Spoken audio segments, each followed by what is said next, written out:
বাংলাদেশ ভুলে গিয়েছেন? কেন এসেছিলেন বাংলাদেশ থেকে? বলুন দীপঙ্কর বাবু, বলুন আপনারা যারা আছেন, বাংলাদেশ থেকে রাতের অন্ধকারে কেন পালিয়ে এসেছিলেন? না, আমি তো মনে করি যে ডক্টর ইউনূস তো is a global asset. Bharat তাদের জায়গা থেকে ভারতের সাথে বাংলাদেশের সম্পর্ক থাকবে না এমনটি নয়, সম্পর্ক থাকবে, কিন্তু এই সম্পর্ক হতে হবে শ্রদ্ধার এবং সমতার। এই সরকারের সবচেয়ে বড় চ্যালেঞ্জ, সরকারের লুটপাটের মহোৎসবে গত 15 বছরে $234 বিলিয়ন পাচার হয়েছে। এটা আমরা জানি। কত রকমভাবে পাচার হয়েছে তাও জানার বিষয়। অভিনব এক একটা পদ্ধতি ছিল।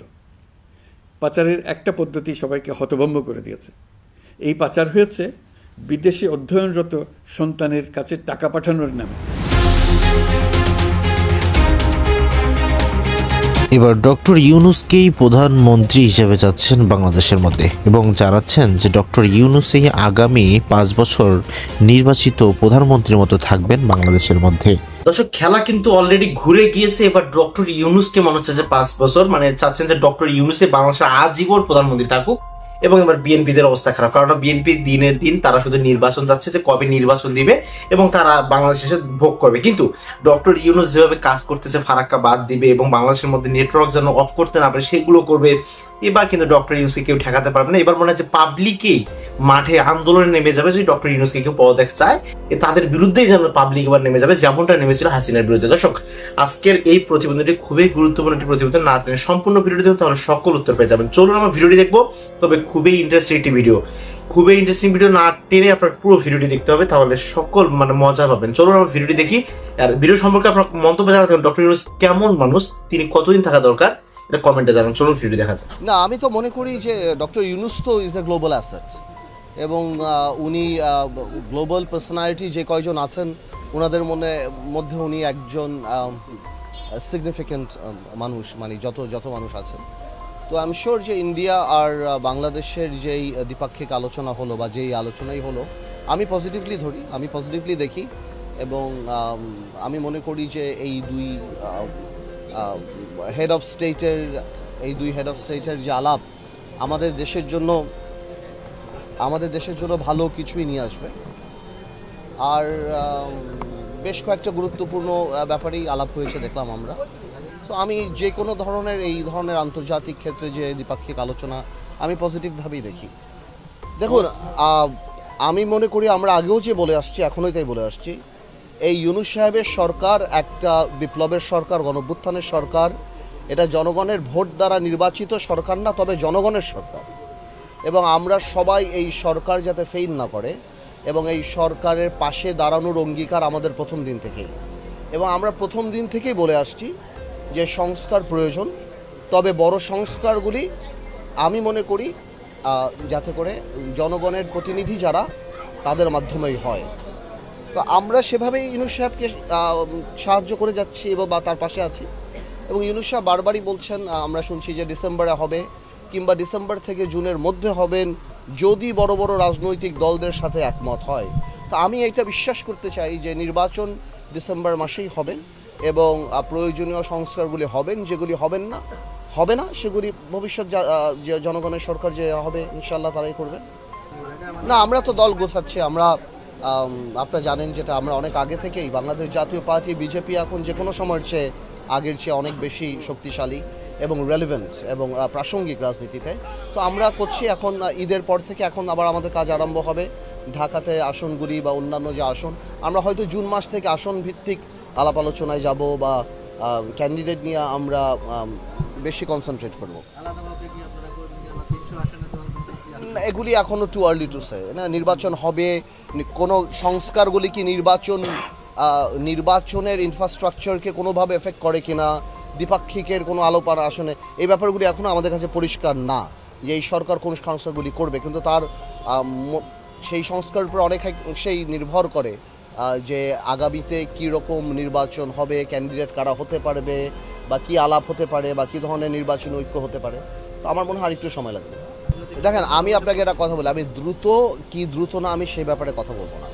আমি বলবো এতটুকু যে সংস্কার যেগুলি করার সেগুলি করা উচিত এবং যেগুলি বড় সংস্কার এগুলি ন্যাশনাল কনসেনসাস নিয়ে জাতিগতভাবে ঐক্যমতের ভিত্তিতে একটা চার্টার করে দরকার পড়লে বলে দিয়ে যে আমরা সবাই এই সংস্কারগুলি জনগণের প্রতিনিধি যে সরকার হবে তারা করবে। Because at the end of the day আমাদের কমিটমেন্ট তো মানুষের উপর, আমাদের কমিটমেন্ট ভোটারদের উপর, জনগণের উপর। তো আমরা যদি সেটা না রাখি, সেই কমিটমেন্ট না রাখি, তাহলে জনগণের কাছে আমাদের জবাবদিহিতা করতে হবে।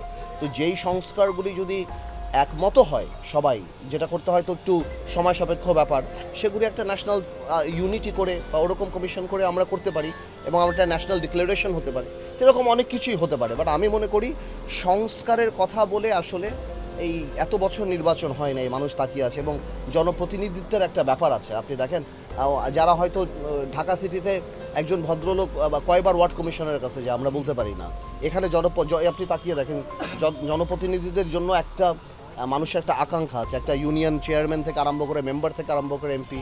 তো আমার মনে হয় যে সেই জিনিসগুলি মাথায় রেখে নির্বাচনের দিকে চিন্তা করা উচিত। না, এটা তো আমি মনে করি যুক্তিসঙ্গত হবে, বাট আমি মনে করি যেটা আমি জানি না এটার ফরমেশনটা কি। যতখানি আমি ফরমেশন দেখেছিলাম আমার কাছে মনে হয় যে এই ফরমেশনটা ওনারা আনুপাতিক হারে, আমি যত দেখলাম আনুপাতিক হারে ওপরের যে চেম্বারটা থাকবে সেখানে নেবে। বাট আমি মনে করি আমার জায়গা থেকে আমি মনে করি বাংলাদেশের মেরুদণ্ড উন্নয়ন যদি আপনার করতে হয় তাহলে আপনার স্থানীয় সরকারকে করতে হবে। আমি মনে করি আরেকটা যদি চেম্বার করতেই হয় তাহলে 500 উপজেলা চেয়ারম্যান থেকে আরম্ভ করে এবং 111টা পৌরসভা থেকে আরম্ভ করে এবং জেলা পরিষদ থেকে আরম্ভ করে এদের নিয়ে যদি একটা চেম্বার করা যায় এবং সেখানে যদি একটা বরাদ্দ দেওয়া যায় এবং উন্নয়নের বাজেটগুলি যদি এদের হাতে দিয়ে দেওয়া যায়, তাহলে আমার মনে হয় যে এটা আরও অনেক বেশি জনসম্পৃক্ত হবে এবং তাদের দায়িত্ব অনেক বেশি বাড়বে। কারণ আপনারা দেখেন উপজেলা চেয়ারম্যানদের বেসিক্যালি কোনো কাজই নেই বললেই চলে, শুধুমাত্র গম টবেগুলো। তাদের যদি একটা বাজেট দেওয়া হয় তাহলে আমার মনে হয় সাধারণ মানুষরা আরও অনেক বেশি উপকৃত হবে।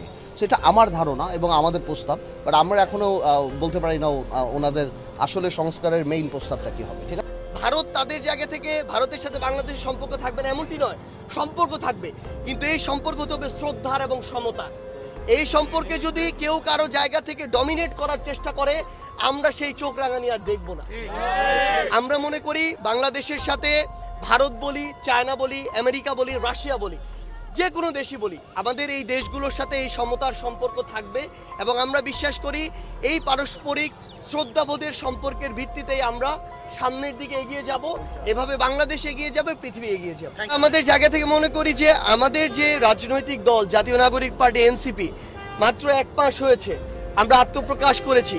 খুব স্বাভাবিকভাবেই এটি একটি বড় চ্যালেঞ্জ যে আগামী যদি 1 বছরের মধ্যে আমরা শুনতে পাচ্ছি যে ইলেকশনের কথা, অন্তর্বর্তীকালীন সরকার থেকে ডিসেম্বর জানুয়ারির কথা বলা হচ্ছে, এটি অবশ্যই আমাদের জন্য বড় একটি চ্যালেঞ্জ যে 300 আসনে আমাদের যে বিভিন্ন প্রার্থী যে রয়েছে তাদেরকে মনোনয়ন দেওয়া।